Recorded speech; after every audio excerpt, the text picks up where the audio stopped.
Estamos de regreso, gracias por continuar con nosotros. Seguimos con más información. Los líderes de la Unión Europea lograron desbloquear el presupuesto plurianual y el plan de recuperación pospandemia. Alivio en la Unión Europea, que tras un mes de pulso consigue superar el veto de Hungría y Polonia al plan de recuperación post-COVID de 1,8 billones de euros. Los líderes europeos aceptaron este jueves un acuerdo. Húngaros y polacos levantan su veto a cambio de que el texto, que condiciona los fondos al respeto del Estado de Derecho, incluya una declaración explicativa con la posibilidad de recurrir el plan ante el Tribunal de Justicia de la Unión Europea. Budapest y Varsovia cantan victoria. Podríamos decir modestamente que hemos salvado la unidad de la Unión, dice el primer ministro húngaro. No olviden que esta disputa no era solo sobre el Estado de Derecho, sino sobre el futuro de la Unión Europea. Y este ha sido solo un paso. Ahora queda un obstáculo aún más difícil, la ratificación del acuerdo por el Parlamento Nacional. Luchamos por nuestros derechos, por la claridad, por la certeza del derecho, añade el primer ministro polaco. Y luchamos para que los tratados no sean burlados por esta ley secundaria. Y todo eso fue posible gracias a nuestra cooperación. El sentimiento de alivio recorre las instituciones europeas. En palabras del presidente del Consejo, Charles Michel, ahora podemos empezar con la aplicación del plan y reconstruir nuestras economías. En términos similares expresa la jefa del Ejecutivo Comunitario, Ursula von der Leyen. Europa avanza, dice, 1,8 billones de euros para impulsar nuestra recuperación y construir una Unión Europea más fuerte, verde y digital. Los líderes europeos también se han puesto de acuerdo en aprobar más sanciones contra Turquía por sus prospecciones de hidrocarburos y su actuación en el Mediterráneo Oriental. Y para abordar este tema le damos la bienvenida a Carlos Ramírez Powell. Carlos, muy buenos días, bienvenido, adelante. Mira, este es un paso, Cecilia y auditorio de Señal Global, es un paso importante en la federalización de la estructura de gobernanza europea. Hay que recordar que tiene varias capas que son independientes de la supervisión del Parlamento Europeo. El Consejo Europeo, que es, digamos, el núcleo de gobierno fundamental de la Unión Europea, se encuentra aislado de los vaivenes políticos y de las opiniones que se puedan vertir en el Parlamento Europeo y por lo tanto frecuentemente la normativa que emerge de él es contraria a los intereses nacionales de cada uno de los miembros de la Unión Europea. Lo que Polonia y Hungría han logrado no es únicamente una posibilidad de tener blindaje para poder aplicar políticas nacionales respecto a temas migratorios, que es el más sensible dentro de la agenda, sino que han generado, con base a este acuerdo, un nuevo mecanismo federal dentro de la Unión Europea en donde las controversias no se resuelven por fiat, esto es por decreto del Consejo Europeo o del presidente del Consejo, en este caso Charles Michel.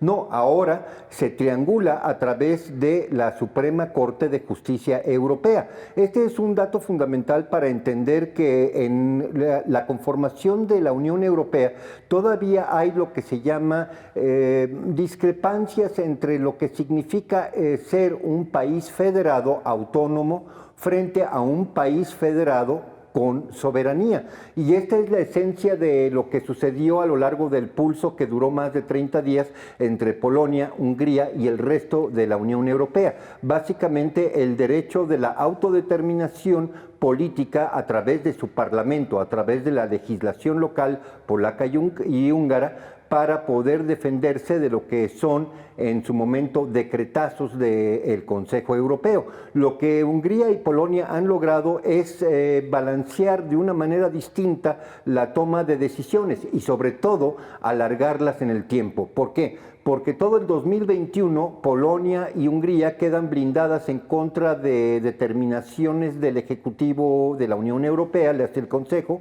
y a partir del 2021 cualquier intento de intromisión en la política nacional de Polonia y Hungría tiene que pasar necesariamente por una controversia que tiene puerta de entrada en la Suprema Corte de Justicia Europea en automático. Y esto es por la razón por la cual Víctor Orbán y Morawiecki pueden cantar victoria frente a lo que se sentía como una aplanadora imparable que era el resto de los países miembros de la Unión Europea. Dos países pudieron hacer valer lo que se puede llamar el derecho nacional soberano frente a un intento de federar, esto es de confederar a la Unión Europea con base a una política que en esencia, a pesar de las buenas intenciones, era centralizadora y violaba el espíritu federado de cualquier unión de naciones. Referente de manera muy rápida al plan pospandemia por parte de la Unión Europea, escuchábamos que la nota decía, quieren lograr una Unión Europea más verde y más digital. Todos los países que conforman el bloque están en el mismo canal referente a esto y en cuanto a los planes que tienen pospandemia. Sí, incluso Polonia y Hungría están en este momento en toda una serie de proyectos de transición post-carbón.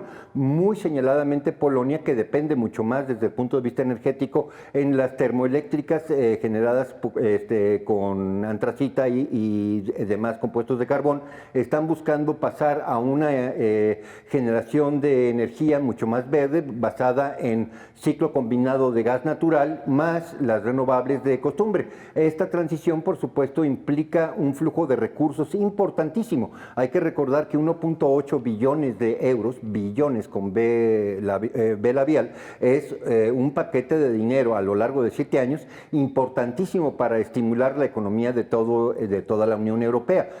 Polonia no quiere quedar exenta de recibir estos fondos para esa transición energética.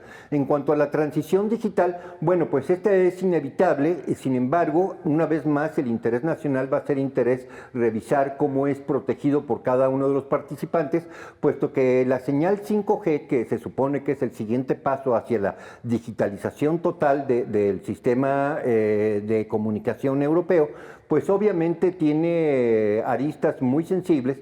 5G será implantada por Huawei, que es una compañía china, o por una alianza de compañías digitales europeo-norteamericanas. Este es un dato muy importante porque hay que recordar que es uno de los puntos de disputa más importantes en el bloque de la Unión Europea, sumado Estados Unidos, frente a China, que ya había empezado a implantar su sistema 5G en Inglaterra y que en este momento se encuentra en pausa.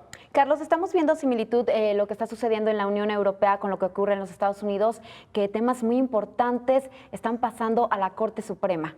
Sí, efectivamente, el sistema federado norteamericano le impide al Ejecutivo intervenir directamente en un proceso de disputa electoral como en el que nos encontramos en este momento dentro de los Estados Unidos, con acusaciones y contraacusaciones de fraudes electorales y de violaciones a la ley electoral federal. Hay que recordar que cada estado se rige por su propia ley local.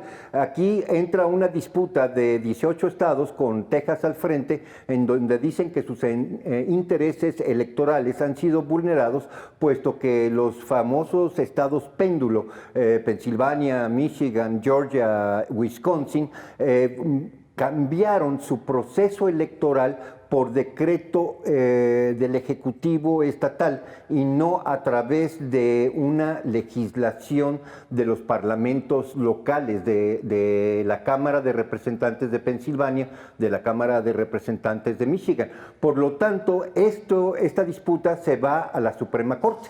Perfecto, entonces el lunes, por supuesto, hablaremos de este tema porque tendremos un programa especial este lunes 14 de noviembre en punto de las 9 de la noche, en donde, por supuesto, nos acompañará Carlos Ramírez Powell para que no se lo pierdan. Muchas gracias, Carlos. Descansa y nos vemos el lunes. Muchas gracias a nuestro colaborador Carlos Ramírez Powell.